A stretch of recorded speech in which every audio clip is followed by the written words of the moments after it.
시간 이 자리에 다 함께 일어나셔서 함께 찬양하시고 예배로 나아가시겠습니다.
하나님은 영이시니 예배하는 자가 영과 진리로 예배할지니라. 거룩하신 하나님, 하나님의 부르심을 받들어 주의 전에 나와 예배드리는 주의 백성들의 예배를 기뻐받아 주시옵소서. 진실된 마음과 정직한 영으로 삼위일체 하나님의 성호를 찬양하며 예배드릴 때 하나님이여 영으로 임재하여 주시사 저희들 마음속에 주님만 주실 수 있는 평강이 가득 넘치게 하여 주시옵소서.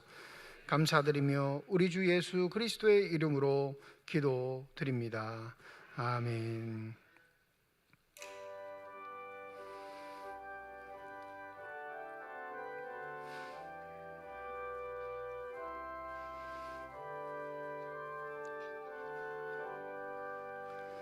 주 예수 이름 높이요 다 찬양하여라. 금멸유관을 들여서 만유의 주 찬양. 금멸유관을 들여서 만유의 주 찬양. 주 예수 당한 고난을 못 잊을 죄인아, 내 귀한 보배 바쳐서 만유의 주 찬양. 내 귀한 보배 바쳐서 만유의 주 찬양. 이 지구 위에 거하는 온 세상 사람들 그 크신 위엄 높여서 만유의 주 찬양. 그 크신 위엄 높여서 만유의 주 찬양. 주 믿는 성도 다 함께 주 앞에 엎드려 무궁한 노래 불러서 만유의 주 찬양. 무궁한 노래 불러서 만유의 주 찬양. 아멘.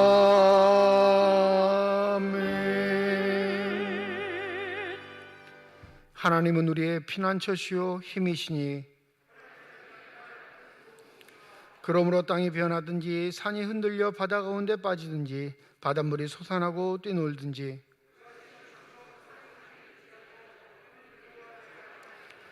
한 시내가 있어 나뉘어 흘러 하나님의 성 곧 지존하신 이의 성소를 기쁘게 하도다.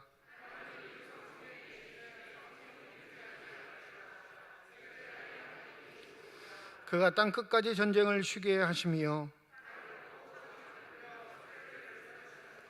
이르시기를 너희는 가만히 있어 내가 하나님됨을 알지어다.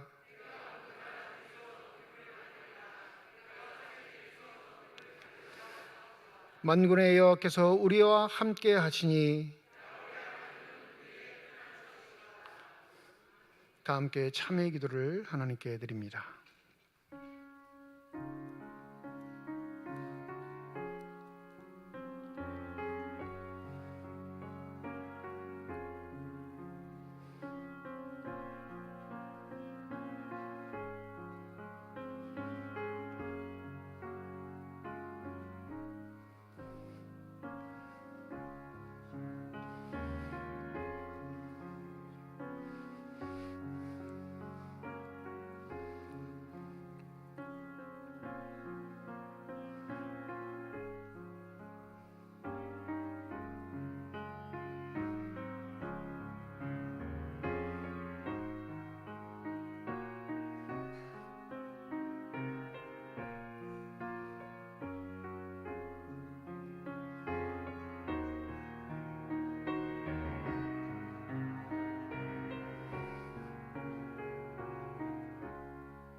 만일 우리가 우리 죄를 자백하면 그는 미쁘시고 의로우사 우리 죄를 사하시며 우리를 모든 불의에서 깨끗하게 하실 것이라. 나는 전능하신 아버지 하나님 천지의 창조주를 믿습니다. 나는 그의 유일하신 아들 우리 주 예수 그리스도를 믿습니다.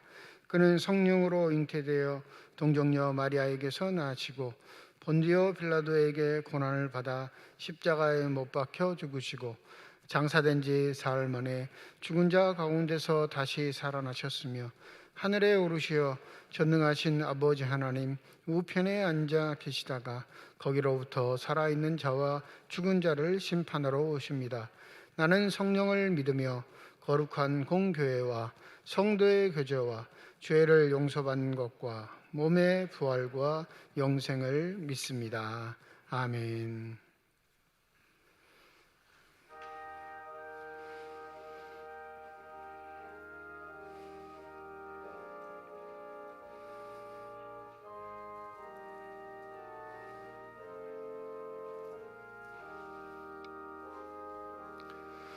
주 예수여 은혜를 내려주사 고충만케 하옵소서. 이 줄이고 목마른 나의 맘에 주 성령을 부으소서.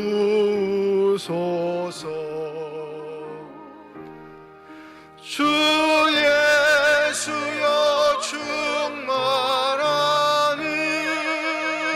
은혜 내 영혼에 부으소서. 주 예수만 나의 힘 되고 내 만족함 됩니다. 주 예수여 죄에서 풀어주사 날 정결케 하옵소서. 이 세상이 유혹이 나의 맘에 틈 못하게 하옵소서. 주 예수여 충만한 은혜 내 영혼에 부으소서. 주 예수만 나의 힘 되고 내 만족함 됩니다. 옛 야곱이 천사와 씨름하도 그 믿음을 주옵소서.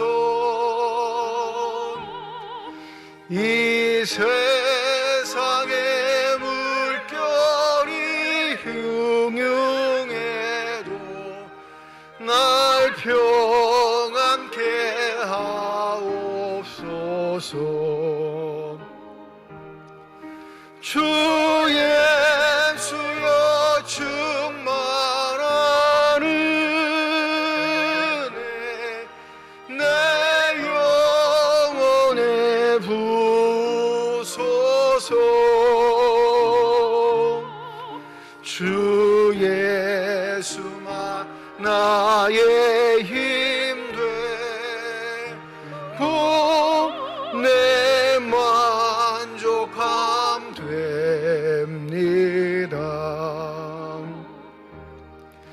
주 예수여 완전한 주의 사랑 나 받기를 원합니다.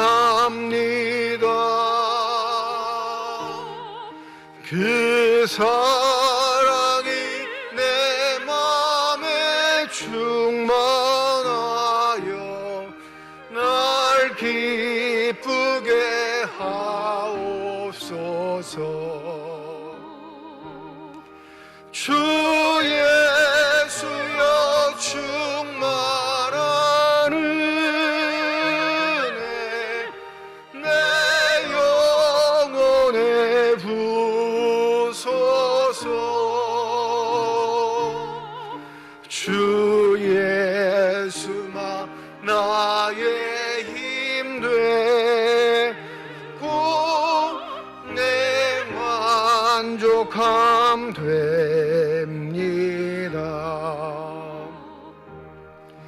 내 마음에 임하신 주의 성 늘 계실 줄 믿습니다. 그 은사를 나에게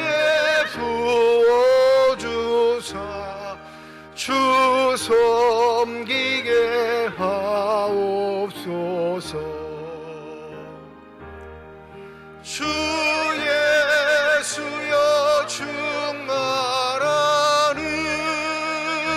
은혜 내 영혼에 부으소서. 주 예수만 나의 힘 되고 내 만족.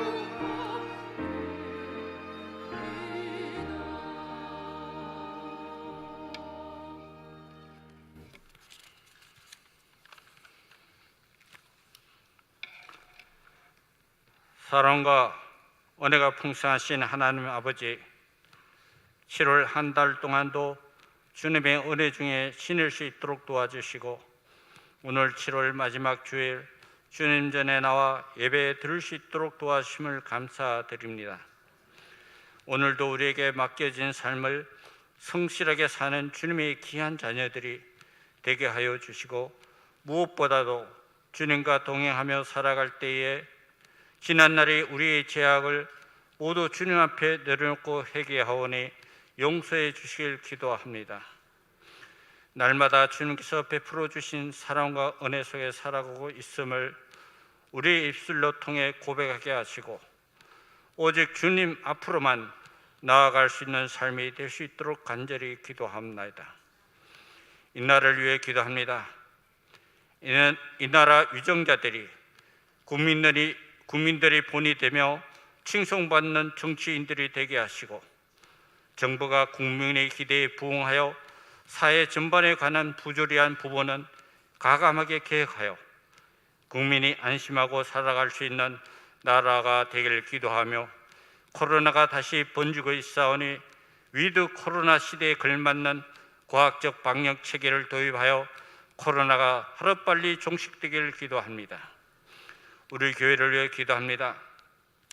담임 목사님을 중심으로 우리 교회들이 한마음 한뜻으로 믿음으로 하나 되게 하셔서 우리 교회가 주님 앞에서 날마다 반석 위에 든든히 세워지게 하시고, 우리에게 맡겨진 그 복음을 전하는 사명 잘 감당케 하여 주님께 칭찬받는 교회가 되길 기도합니다.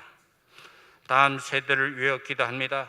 유치부터 청년에 이르기까지 늘 주님께서 주시는 소망을 품고 나가는 다음 세대가 되게 하여 주시고, 유치부, 아동부, 여름 성경학교와 중고등부 수련회를 은혜 중에 마치게 하시고, 청년부 수련회도 주님께서 함께해 주실 믿사하며, 다음 세대를 위해 봉사와 헌신하시는 교육자님, 교사님, 기도로 중보하는 성도님, 보이지 않는 곳에서 다음 세대를 위해 섬기시는 그 손길을 기억하여 주시고, 이들의 섬김이 하늘에서 해같이 빛날 수 있도록 주님께서 지켜주시길 기도합니다. 전 세계에 흩어져 주님의 사명을 감당하는 선교사님들을 위해 기도합니다. 주님께서 맡겨주신 사역에 늘 강건함을 주시고, 함께하는 모든 가족들의 안전을 늘 지켜주셔서 주님께서 베풀어 주신 사랑 안에 거하며 맡겨진 사명을 감당할 때 평안과 평강이 늘 함께하도록 주님께서 항상 지켜주시길 기도합니다. 낙심하여 마음으로 힘들어하는 성도님들에게 주님께서 위로하여 주시고, 육신이 연약하여 주님 전에 나오지 못하는 성도님들 있습니다. 주님께서 위로하여 어루만져 주셔서 모든 아픔이 사라지고 회복될 수 있는 역사를 경험케 하시고, 치료하시는 주님의 능력을 경험하여 주님께 감사할 수 있도록 도와주시길 기도합니다. 오늘 목사님을 통하여 선포되는 말씀이 우리에게 기쁨과 은혜 충만하게 하시고, 지치고 힘들 때 오늘 주실 말씀으로 위로받길 기도합니다. 찬양을 주님께 드리는 시온 찬양의 찬양을 기뻐 받아 주시고, 우리에게는 은혜 충만케 하시고 모든 영광을 주님께 드리는 찬양이 되길 기도합니다.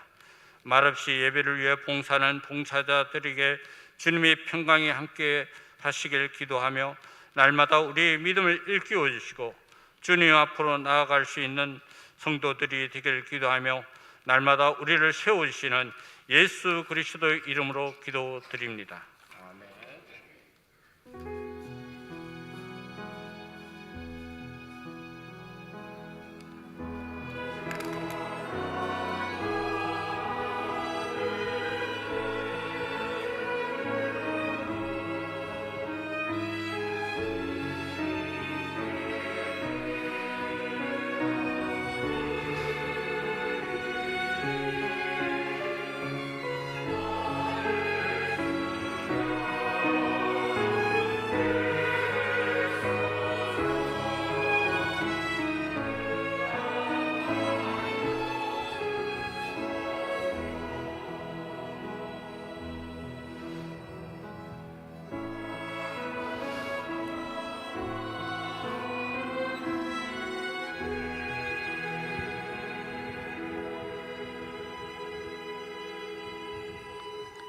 성령 강림 후 제8번째 주일 우리에게 주신 하나님의 말씀입니다. 구약성경 시편 107편 1절에서 9절까지의 말씀, 신약성경 누가복음 12장 13절에서 21절까지의 말씀입니다. 다 함께 자리에 일어나셔서 하나님의 말씀을 받겠습니다.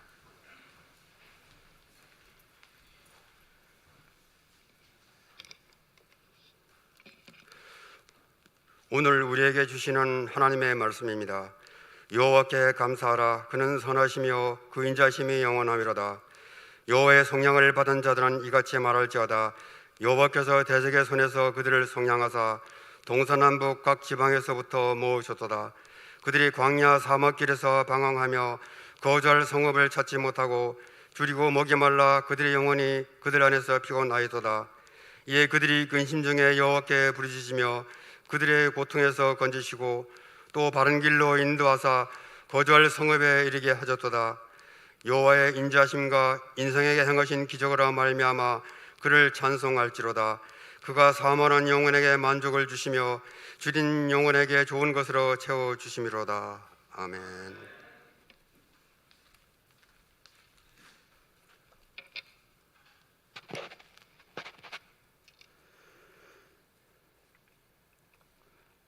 무리 중에 한 사람이 이르되 선생님 내 형을 명하여 유산을 나와 나누게 하소서 하니 이르시되 이 사람아 누가 나를 너희의 재판장이나 물건 나누는 자로 세웠느냐 하시고 그들에게 이르시되 상가 모든 탐심을 물리치라.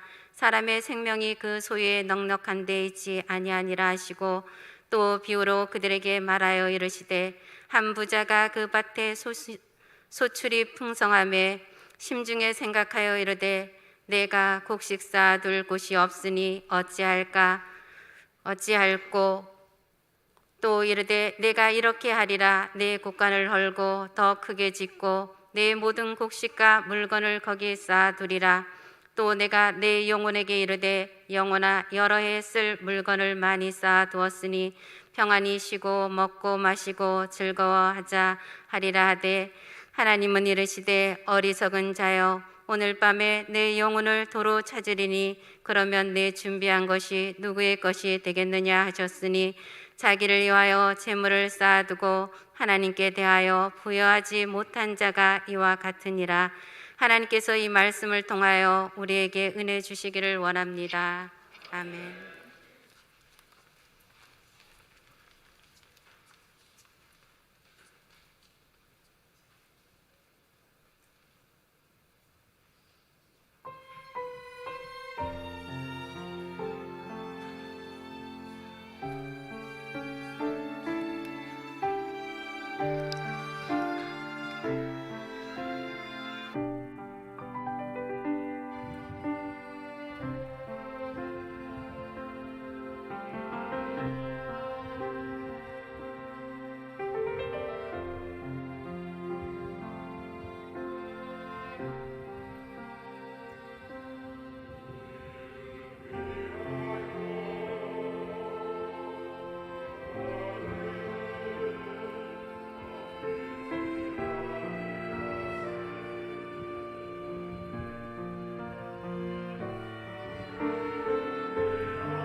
아멘. 기도하겠습니다. 이 시간 우리들의 눈을 열어주시사 주 형상 바라보게 하여 주시옵시고 우리들의 귀를 열어주셔서 주 음성 듣게 하여 주시옵소서. 닫혀진 우리의 심령의 문이 성령의 은혜 가운데 활짝 열려지게 하여 주셔서 하나님 마음속에 품고 계시는 기쁨과 평안과 만족이 넘치는 복된 시간이 되게 하여 주시옵소서. 감사드리며 우리 주 예수 그리스도의 이름으로 기도드립니다. 아멘. 서울에서 지낼 때 아들이 하루는 아주 심각한 표정으로 저를 찾아왔습니다. 그렇게 원래 그렇게 심각한 친구가 아닌데 딱 앉자마자 하는 말이, 아빠, 학원을 보내주시든가 과외를 좀 시켜주세요. 이렇게 아주 진지하게 말하더라고요. 우리 집안에서 유일하게 초등학교부터 고등학교까지 강남 8학군을 졸업하신 분, 초등학교부터 중학교, 고등학교가 다 이니셜이 S예요. 대학에서 망쳤지. 대학의 이니셜은 G입니다. 지방대. 네. 근데 공부 안 하는 녀석이 공부하겠다고 학원하고 과외를 보내달라니까 마음이 좀 움찔했어요. 겉으로는 표현 안 했지만 속으로는 왜 이 질문이 저 스스로에게 일어났습니다. 당황하지 않고 그래, 기도해보자, 좀 알아보자 하고 일단은 물렸습니다. 한 주간 알아봤어요. 얼마나 하는지, 학원은 얼마나 하는지. 과외 선생님들은 이 강남이 아주 잔혹한 게 뭐냐면, 저희 어렸을 때는 국어하면 그 국어 과목 다 가르쳐줬거든요. 예? 근데 강남이 이걸 나눠요. 국어도 작문, 문법, 논술, 소설, 시, 연설 이렇게 다 과목으로 쪼개가지고 과목당 30만 원에서 70만 원을 받아요. 그러니까 국어 전체를 들으려면 몇백만 원이 드는 거예요. 그때 제 사례비로 내가 아들에게 가회비나 학원비로 쓸 수 있는 유일한 돈은 20만 원이었습니다. 한 과목도 못 들어, 한 과목도. 그래서 생각하기를 무슨 마음을 먹었냐면, 안 가야 하는 이유를 말해야겠다. 네가 학원을 안 가고 과외를 안 해야 할 이유, 그걸 고민하기 시작했어요. 근데 문득 어느 날인가 집사람을 통해서 한 분이 어떻게 소문을 들으셨는지 아니면 분위기가 그래서 그랬는지 수학 과외를 직접 해주고 싶으시다고 연락이 왔어요. 이분 누구냐면 강남에서 아주 유명한 수학 과외 선생이에요. 여자분이신데 벤츠 타고 다니시고, 네, 한 달 수입이 수천만 원 호가하는 사람입니다. 받는 대로 받는 거예요. 자기가 받고 싶은 대로. 너는 수백만 원, 너는 수십만 원. 근데 목사님 자제라고 하니까 무료로 가르쳐 주겠다는 거예요. 무료로. 여러분 생각하시기에 이게 하나님이 주신 기회일까요? 아닐까요? 여러분 어떻게 받아들이세요? 하나님이 주신 기회예요? 아니면 아니에요? 집사람도 간절한 눈빛으로, 제발 허락해 달라는 눈빛으로 저한테 말을 하는 거예요. 한마디로 거절했습니다. 안 돼. 더 이상 얘기하지 마. 판단의 기준은 딱 한 가지였습니다. 우리는 강남 사람이 아니다. 우리는 이곳에 목양을 하러 온 목회자 집안이지 강남 사람으로 하나님이 우리를 부르신 것 아니다. 강남 사람으로 살려고 하면 그건 우리의 욕심이다 생각하고 물렸습니다. 그리고 아들을 불렀습니다. 자초지종부터 차근차근 얘기를 해줬죠. 돈 없다. 그리고 내가 보기엔 넌 공부할 재질도 아니다.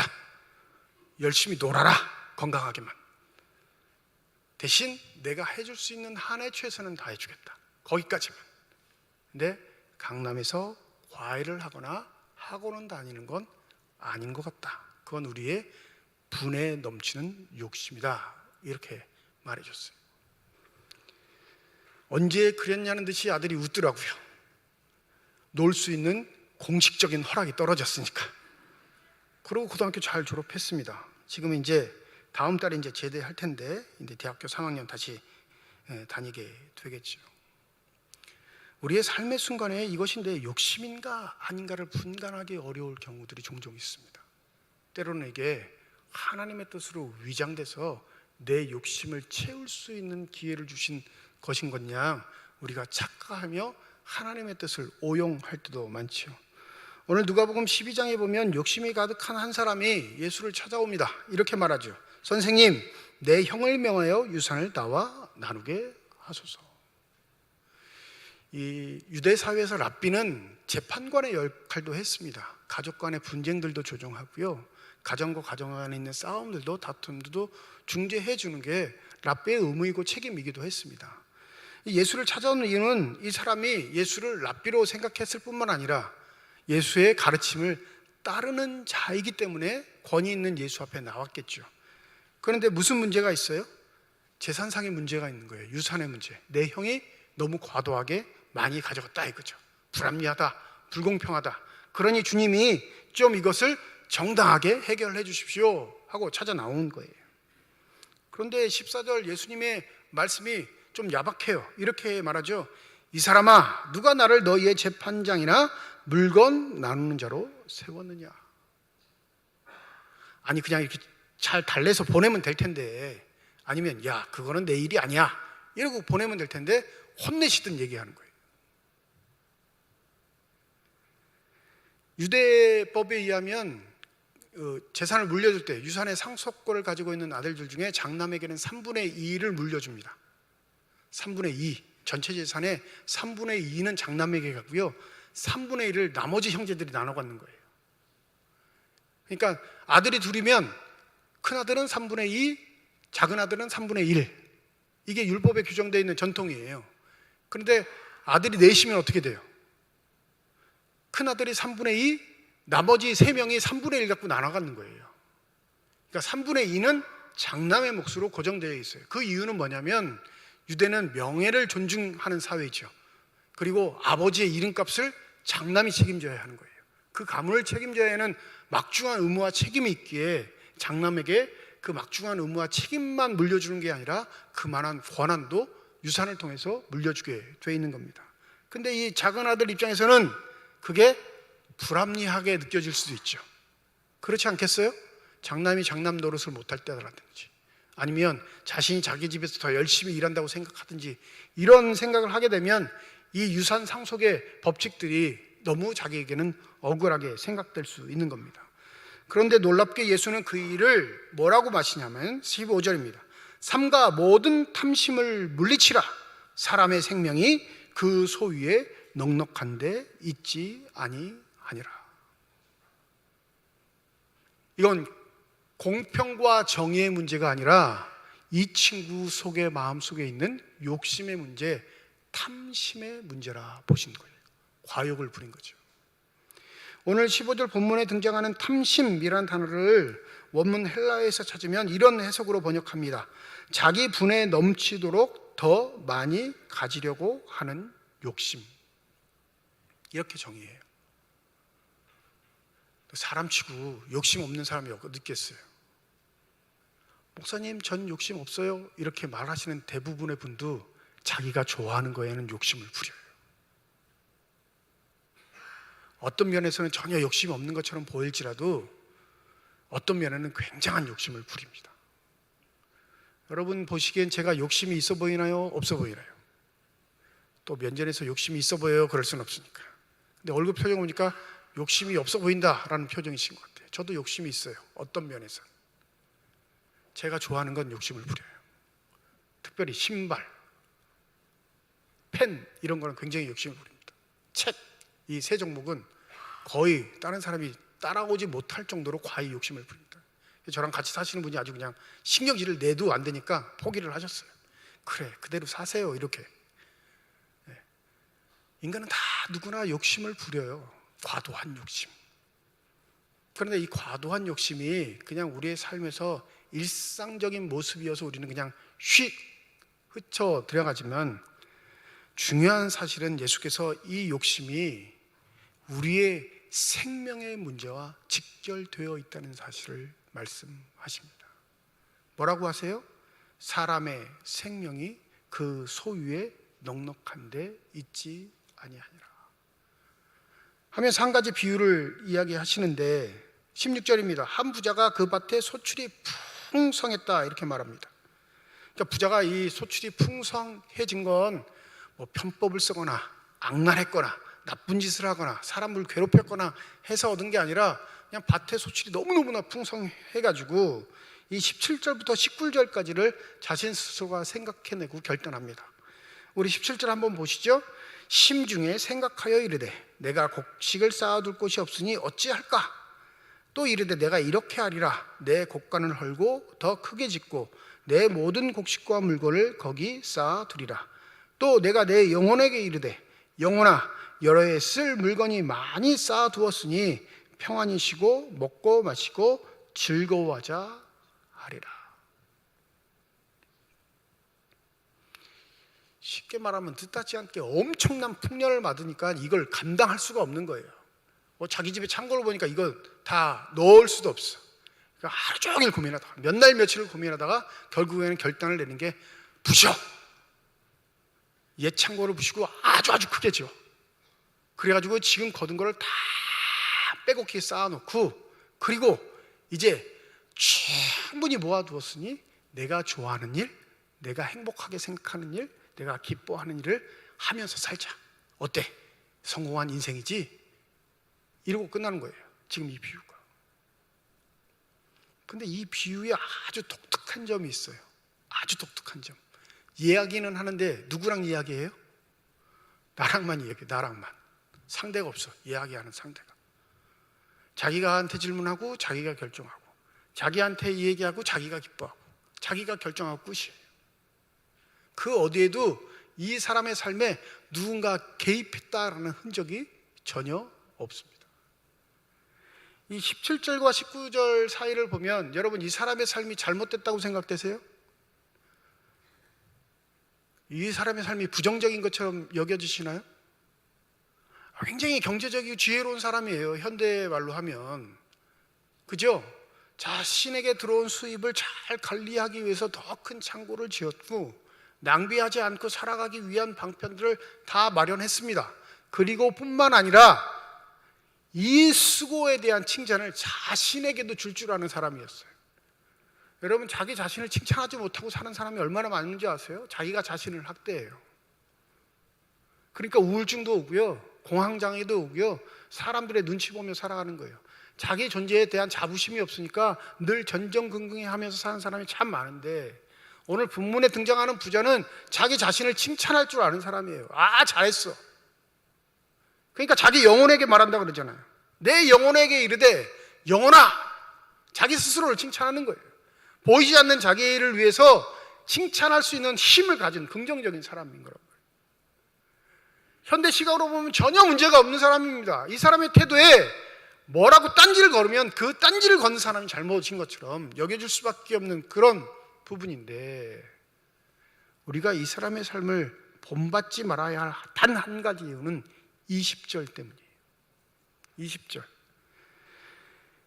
20절 우리 다 함께 읽어볼까요? 20절입니다. 시작. 하나님은 이르시되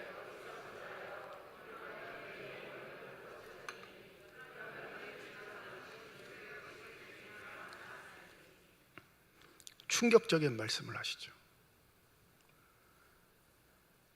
지혜롭고 현명한 사람입니다. 똑똑한 사람이고요, 능력 있는 사람이에요.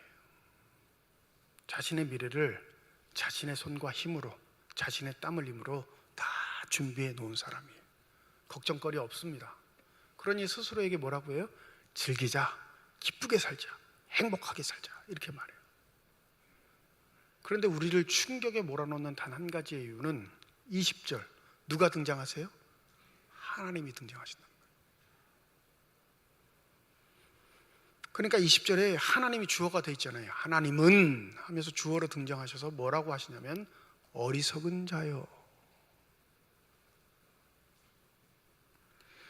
여러분 이 어리석은 자라는 소리를 야, 이 좀 멍청한 녀석아, 이 정도로 들으시면 안 돼요.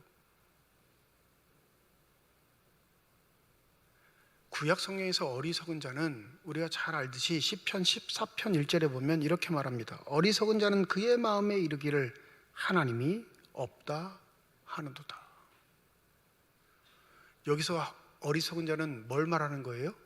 하나님 없이 자기의 삶을 생각하는 자, 하나님 없이 자신의 삶의 결과물이 있다고 여기는 자, 하나님 없이 그 미래가 자신의 결정대로 잘 될 것이라 생각하는 모든 자를 어리석은 자라 하는 겁니다.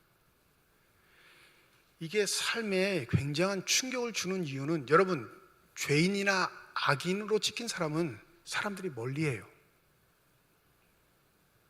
죄인으로 낙인 찍히거나 악인으로 낙인 찍히면 사람들이 멀리합니다. 그리고 그 죄인이나 악인은 또 놀라운 일은 자기도 자기가 죄를 지은 거 알아요. 자기가 악인인 줄 안다니까요. 그러니까 이게 하나님 편에서는 긍정적인 요소가, 이 죄인이나 악인은 되돌이킬 수 있는 가능성이 있어요. 자신의 죄를 깨달을 때, 자신의 악함을 어떻게 할지 못할 때, 그때 두 손 두 발 다 되는 겁니다. 하나님이 계시면 나를 좀 어떻게 좀 해주십시오. 이게 죄인과 악인이 취할 수 있는 태도인데, 이 어리석은 자는요, 아주 무서운 건 자기 스스로의 함정에 빠져서 자기가 무슨 짓을 하고 있는지 모른다는 데 있습니다. 악인과 죄인은 타인에게 무엇인가 해를 끼치는 사람이라면, 어리석은 자는 자기에게 해를 끼침에도 그것이 자기에게 해악인지 모르는 사람이에요. 보세요, 하나님의 판단이 이러시죠. 이 어리석은 자여, 너의 어리석음으로 인해 너에게 죽음이 임했는데 왜 죽는지도 모르지? 이러고 말씀하시는 거예요. 죄의 결과가 죽음이란 건 우리는 잘 알고 있습니다. 성경의 가르침이고 교회의 가르침이기에 당연히 그렇게 여기는데, 어리석음은 그렇게 생각하지 않는 경우가 많아요. 하나님만 어리석다 하셔요. 세상은 이 사람을 칭찬하고 오히려 부러워하고 이런 사람을 살아라 독려하는데, 하나님은 이 사람에게 뭐라고 판단하시냐면 어리석은 자여라고 말씀하신다는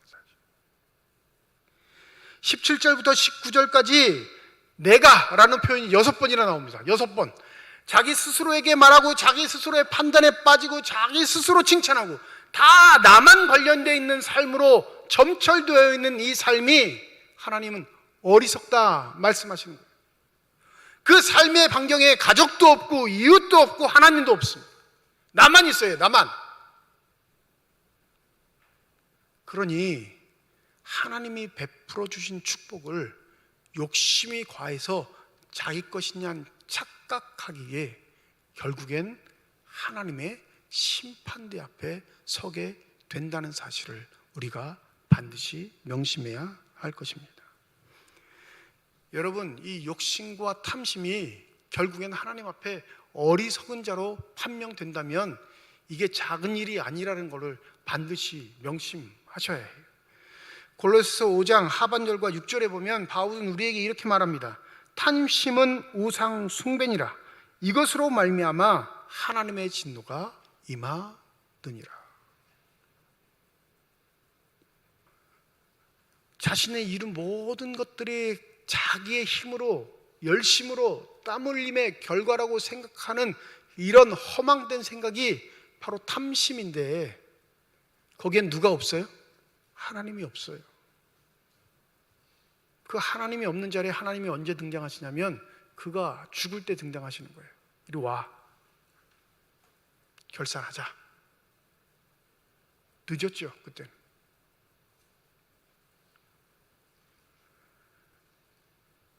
여러분께 주어진 모든 것들이 하나님으로부터 비롯됐음을 믿습니까? 고백하십니까? 그게 지혜로운 자인 거예요. 오늘 21절의 결론을 이렇게 내리잖아요. 자기를 위하여 재물을 쌓아두고 하나님께 대하여 부여하지 못한 자가 이와 같으니라. 좀 쉽게 말하면 하나님 앞에 부요하게 살아, 이렇게 말하는 거예요. 21절 얘기를 하면 다 마음이 불편하시죠? 안 좋아해요. 이거 어떻게 해석하냐면, 하나님 앞에 헌금 많이 하라는 얘기구나. 또 그 얘기 하겠네. 또 돈 얘기 할 거야. 이 생각이 우리의 머리부터 몸까지 꽉 차 있어요. 여러분, 하나님이 돈이 필요하실까요? 우리 노골적으로 한번 얘기해 보죠. 하나님이 돈 필요해요? 내가 드리는 헌금으로 하나님 먹고 잘 사세요? 작은 집 큰 집으로 옮기시고 좀 작은 차 안 타시고 큰 차 타시고, 그거 다 하나님이 누리시는 거예요.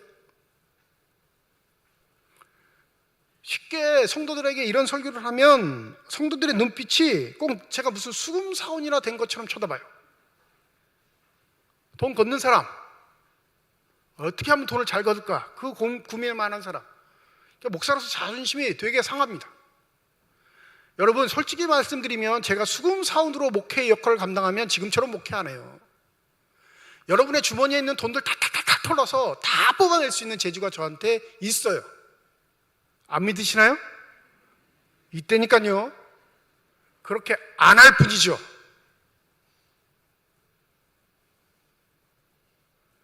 그런데 한국 교회는 그런 사람들이 목회 잘한다고 칭찬해요.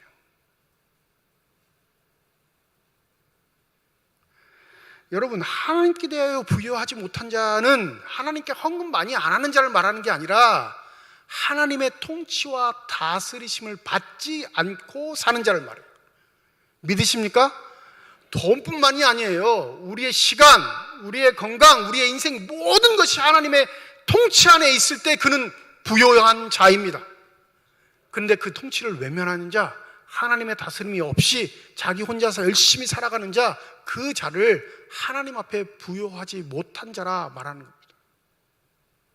언제 하나님을 끌어들이냐면 내가 뭐 잘 안 될 때, 정말 내 힘으로 안 될 때, 도움이 필요할 때만 하나님을 끌어들이고, 내가 괜찮을 때는 하나님 잠깐 좀 쉬세요 이렇게 말하는 사람들, 그게 어리석은 자인 거예요. 그런데 문제는 이 어리석음의 함정이 뭐라고요? 심판받을 때까지 자기가 어리석은 줄 모른다는 사실이에요. 내 마음속에 불러일으는 욕심이 자연스러운 거라 치부하는 사람들 때문에, 그 종착점이 어리석은 자요 하고 하나님의 심판이 도래될 때인데도 불구하고 여전히 그 탐심, 욕심에 머물러 있는 사람이 참 많습니다. 오병이어의 기적을 다 아시죠? 오병이어의 기적. 그 오병이어의 기적의 본문에 보면 배 고프게 먹었다라는 말이 아니라 배 부르게 먹어 만족하였다라고 기록합니다. 그런데 손에 쥐어진 것 있었어요? 없었어요? 없었습니다. 거두고 다 먹이고 걷어서 남은 게 12광줄인데 손에 쥐어주지는 않으셨어요. 하나님을 신뢰하는 자, 하나님의 통치를 따르는 자, 하나님이 나를 책임지실 걸 믿는 자, 그래서 그 하나님의 법칙대로 사는 자를 하나님은 어떻게 하신다는 거예요? 배부르게 먹이시겠다는 거예요. 그것으로 만족하는 자에게 하나님이 그 인생을 끝까지 책임져 주실 줄 믿습니다. 오늘 시편 107편의 고백이 바로 그 고백입니다. 우리가 시편 107편 9절을 영적으로만 너무 해석해서 이걸 곡해하는 수가 많은데, 이 9절에 이렇게 번역되죠. 그가 사모하는 영혼에게 만족을 주시며 줄인 영혼에게 좋은 것으로 채워주심이로다. 이게 육신의 문제가 아니라 영적인 문제라고 생각하는 거예요. 내가 갈급할 때 기도하면 충만한 은혜를 내주시고, 내가 힘이 빠져서 기도하면 하나님이 나를 일으켜 세워주셔서 하나님을 더 잘 믿게 해주실 거야 라고 이렇게 자꾸 영적으로 정신적으로 해석하는데, 여러분 원문을 따져서 세 번역을 보면 이거 아니에요. 9절 이렇게 번역합니다. 주님께서는 목마른 사람에게 물을 실컷 마시게 하시고 배고픈 사람에게 좋은 음식을 마음껏 먹게 해 주셨다. 과거로 해석해요. 뭘 주셨대요? 물과 음식을 배불리 먹고 시원하게 마실 수 있도록 해 주셨다라고 그렇게 번역을 해요. 실제적인 문제예요. 실제적인 문제. 시인이 이렇게 고백하는 이유는 이 일을 해 하시는 분이 하나님이신데, 하나님이 직접 등장해서 야 물 마셔, 그리고 물 떠줘 주실까요? 야 밥 먹어, 그리고 상 차려 주실까요? 하나님이 직접 등장하셔서 한번 손 들어보세요. 지금까지 살아오면서 하나님이 직접 물 떠준 적이 있는 분, 밥상 차려준 분이 있는 분 없어요. 그럼 누구를 통해서 물을 주고 먹을 걸 채워줬을까요? 우리예요. 우리 하나님을 믿는 자녀들, 하나님의 백성들, 그 일을 통해 하나님이 살아계심을 우리에게 알려주고 계십니다. 믿으십니까? 그런데 내가 인색해지면, 내가 욕심이 과한 탐심의 사람이 돼서 하나님께 받은 복을 내가 내 우물에 가둬버리면 어떤 일이 벌어지나요? 세상은 하나님의 인자하심을 누릴 수 없어요. 하나님의 너그러우심을 맛볼 수 없습니다. 하나님의 베푸심을 단 한 번도 체험하지 못하고 하나님의 부르심을 받습니다. 그러니 탐심은 나 스스로에게 범죄하는 것뿐만 아니라 누구에게 범죄하는 거예요? 내 이웃들, 하나님께서 나에게 맡기신 사람들을 끔찍하게 만들어 가는 삶의 요소라는 사실을 기억하셔야 합니다. 인색하다라는 말을 구어사전에서 찾아보면 이렇게 말합니다. 사람이 돈을 쓰는 일에 지나치게 박하다. 사람이 일을 하는 데에 지나치게 박하다. 이렇게 번역을 해요. 뜻이 여기서 지나치다라는 걸 생각해 볼 필요가 있어요. 통상적이지 않다라는 거예요. 이건 뭘 말하냐면 인간으로서 가져야 할 양심의 도리가 없는 걸 말해요. 보편적이지 않다라는 거죠. 세상의 기준도 이 인색하다라는 용어를 이렇게 표현하는데 더 고귀한 하나님의 정신을 갖고 사는 우리가 인색하면 그 삶을 뭐라 표현할 수 있겠습니까? 여러분 인색하세요? 그렇지 않길 소원합니다. 제가 싫어하는 딱 두 부류의 사람이 있어요. 정말로 싫어합니다. 두 부류의 사람. 첫 번째, 고집센 사람. 두 번째, 인색한 사람. 고집세거나 인색하시면 제 앞에 등장하시면 미움받지 사랑 못 받아요. 그냥 숨기고 사세요. 그런데 저만 싫어하는 게 아니라 하나님도 싫어하셔요. 하나님은 더 끔찍히 싫어하십니다. 인색함의 원인이 내 것이야. 내가 힘들게 벌었어. 저 사람들 놀 때 나는 열심히 일했어. 라는 자기계에 빠지는 것에서부터 시작한다는 사실을 기억하신다면 하나님 앞에 칭찬 듣는 삶, 하나님 앞에 부유하게 사는 삶, 그것은 하나님이 베푸시는 은혜를 흘려보낼 줄 아는 믿음의 결단이 있을 때 가능하다는 사실을 잊지 마시기 바랍니다. 아들 이야기로 시작했으니까 아들 이야기로 끝내죠. 저희 아들이 중학교, 고등학교 때 서울 강남에 있는 모 교회에서 장학금을 받았습니다. 그 교회 다녀본 적도 없고요. 그 교회 목사님을 얼굴 본 적도 없고 그 교회는 아무도 모르는데 그 교회 장학금을 받았어요. 한 달에 10만 원씩 중학교 입학 때부터 고등학교 졸업할 때까지. 교회 학교 선생님의 추천이었어요. 그분이 학교 국어 교사셨거든요. 그 교회에서 요청하니까 우리 아들을 신청해 주신 거예요. 편지를 쓰라고 그래도 편지도 안 쓰고 고맙다고 인사하라고 고맙다고. 요즘 아이들이 그런 거 잘 못하잖아요. 제 마음에 각오는 하나 있었어요. 하나님 언젠가는 갚습니다. 반드시 갚습니다. 그런데 받은 만큼 갚지 않고 받은 것보다 더 갚게 해 주십시오. 그렇게 기도했어요. 요즘 갚고 있어요.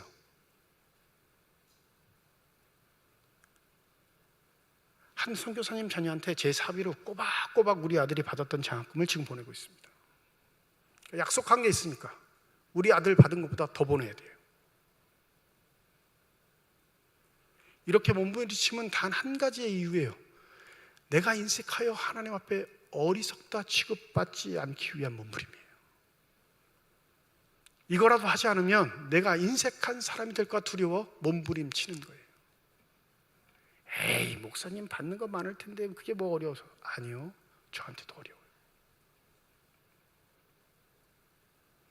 여러분, 어리석지 않은 것, 그것은 인색하지 않은 겁니다.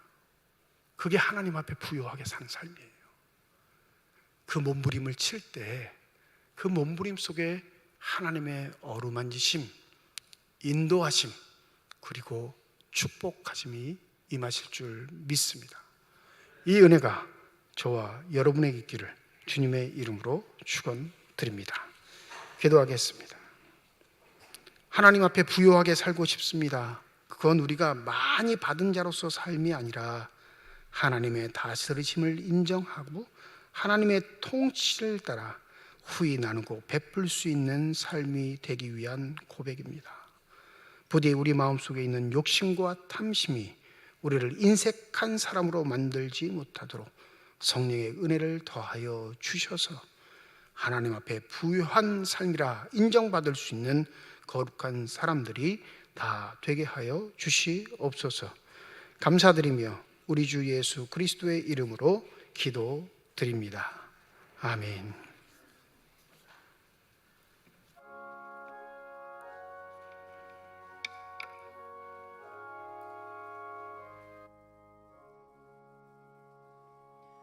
내 평생에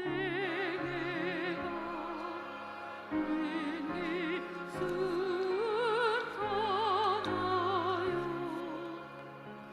늘 잔잔한 같은지 큰 풍파로 무섭고 어렵든지 나의 영혼은 늘 편하다. 내 영혼 평안해.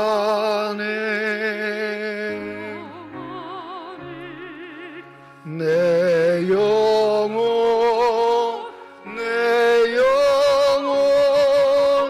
평안해. 저 공주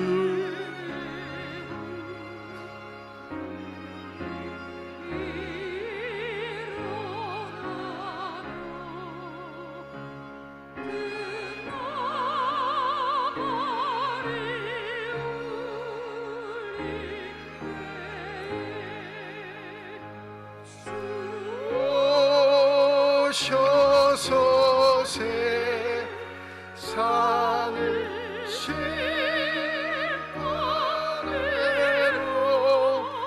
나의 영혼은 겁없으리. 내 영혼 평안해.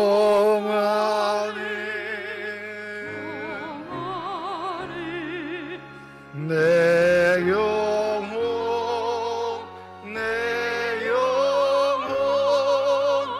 평안해.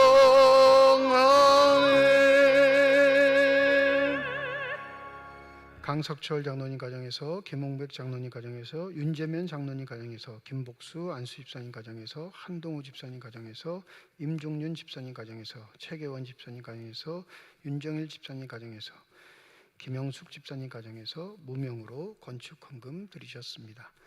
하나님 아버지 은혜와 사랑을 진심으로 감사드립니다. 거룩한 주일 우리를 부르신 하나님의 뜻을 받들어 주의 전에 나올 수 있는 은혜 허락하여 주시옵시고, 나올 때 빈손으로 나오지 아니하고 주 앞에 드릴 수 있는 예물 있게 하심을 감사드립니다. 11조 헌금으로, 1,000번째 헌금으로, 감사 헌금으로, 선교 헌금으로, 장학 헌금으로, 건축 헌금으로, 주일 헌금으로 드리는 손길마다 주의 은혜 가운데 복 내려 주시사 이 땅 살아갈 때 필요한 모든 것 채우시는 하나님의 은혜를 누린 사람들이 되게 하여 주시옵시고, 살아가는 동안 후에 나누고 베풀 수 있는 축복의 손길들만이 되게 하여 주시옵소서. 이 거룩한 예물 하나님의 이름으로 아름답게 심겨지게 될 때 30배, 60배, 100배의 결실이 맺혀지게 하여 주시옵시고, 그것을 통하여 우리를 통해 일을 하고 계시는 하나님의 능력과 권세가 나타나는 복되고 아름다운 예물이 되게 하여 주시옵소서. 예물을 드릴 때 기도의 제목을 담아 드리는 손길과 가정이 있음을 주께서 아십니다. 하나님, 우리의 기도에 응답하여 주시옵소서. 때를 따라 돕는 일로 함께하여 주시옵소서. 그리하여 우리가 믿음의 결단을 가지고 행하는 삶의 자리에서 이 결단들이 결코 쓰러지거나 좌절되거나 절망하는 일 없도록 하나님 믿음으로 함께하여 주셔서 언제든지 주를 기쁘시게 하며 하나님의 통치를 통해 우리의 삶의 반경이 더욱더 넓어질 수 있는 복되고 아름다운 삶들이 되게 하여 주시옵소서.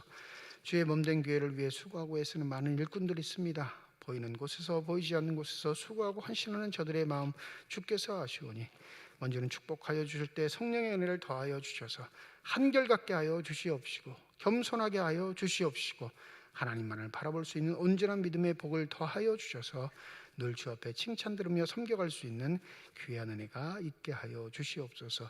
시온 찬양대의 찬양과 신앙 성불의 연주를 기뻐 받으신 줄 믿습니다.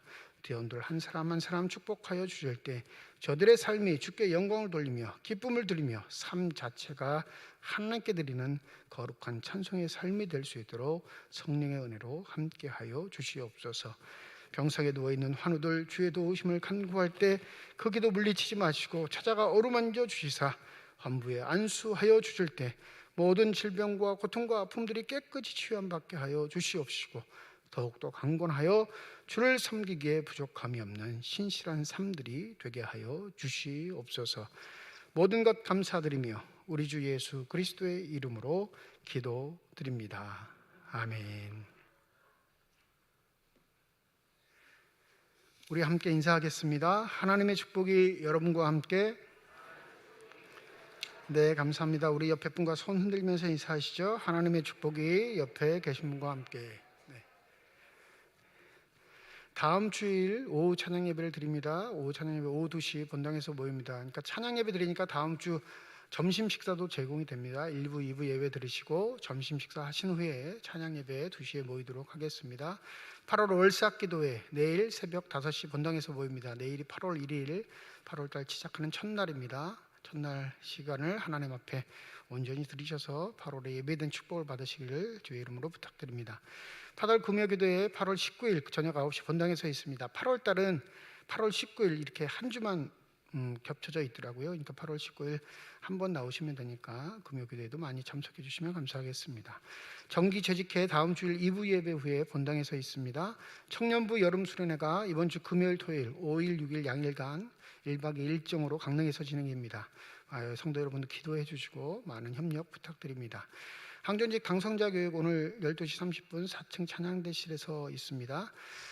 성경 겉표지 리폼하실 분들 오늘까지 신청 받겠습니다. 이번 주까지 주보의 광고는 오늘까지 짓고요. 이번 주 안에 다 신청을 마무리 질 테니까 필요하신 분들은 이번 주 안에 신청 꼭 해주시기 바랍니다. 우리 김복수 안수 집사님 부침 별세하셔서 지난주에 장례를 마쳤습니다. 오늘 김복수 안수 집사님 참여하셨는데 어디에 계시죠? 자리에 안 계시나요? 헌금으로 올라왔는데 네. 김복수 집사님 이영순 집사님 가정입니다. 여러분들 보시면 위로해 주시고 격려해 주시면 감사하겠습니다. 우리 김종훈 안수 집사님 아들 김정호 군이 화요일 날 육군에 입대합니다. 경기도 포천으로 입대하게 되는데 일부 예배 드렸고 인사했습니다. 여러분들 김종훈 안수 집사님 보시면 또 격려해 주시고 또 정호 군 건강하게 군 복무 잘 할 수 있도록 함께 기도해 주시면 감사하겠습니다. 우리 미로구역 백희자 집사님께서 오수선 전문점을 개업하셨습니다. 지난 금요일 제가 가서 개업 예배를 드려드렸고 이제 영업을 시작하시는데 위치가 어디냐면요, 국민은행 바로 옆에. 국민은행이 어딘지 아시죠? 모르시면 국민은행 척추로 18-0 수선집은 18-1 바로 그 옆에 오수선집을 하셨습니다. 주인장이 궁금하시면 잠시 좀 일어나실까요? 네. 미로구에서 오신 백희자 집사님입니다. 네. 박수까지 치신 건 없고 오수선하실 거 있으면 딴 데 맡기지 마시고 저기 맡기셔서 네. 솜씨가 좋다고 아주 소문나신 분입니다. 여러분들 함께 기도해 주시면 감사하겠고요. 우리 진주구역 윤명숙 집사님께서 지난주에 강릉 아산병원에서 수술하고 지금 입원 치료 중에 있습니다. 회복이 좀 더 늦어서 며칠 더 걸릴 것 같은데 여러분들 함께 기도해 주시면 감사하겠습니다. 오늘 황영호 집사님, 서른지 집사님 가정 둘째 출산한 후에 우리 딸 황지우 첫 번째 교회에 왔는데 축복기도 하도록 하겠습니다. 앞으로 좀 나오시죠.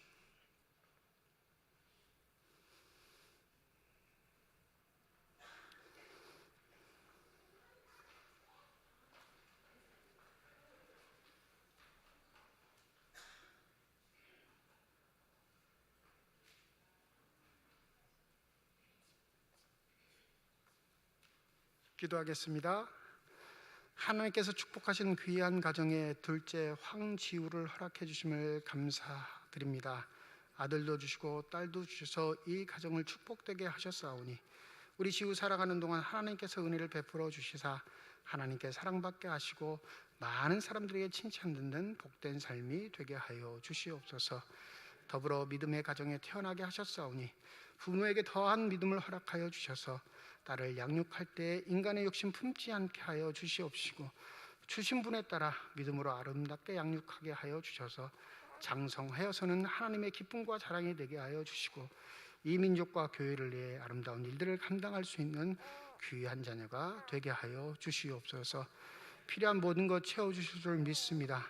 그 믿음을 가지고 온전히 살아가는 복된 가정 되게 하여 주시옵시고, 많은 성도들에게 귀감이 되는 귀한 가정이 되게 하여 주시옵소서. 감사드리며 우리 주 예수 그리스도의 이름으로 기도드립니다. 아멘. 우리 박수로 축하하도록 하겠습니다.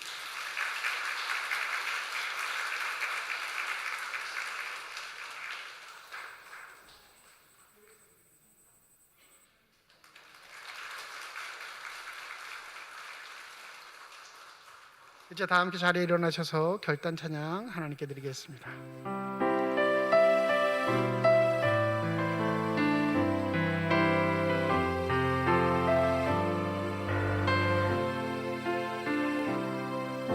주님 다시 오실 때까지 나는 이 길을 가리라.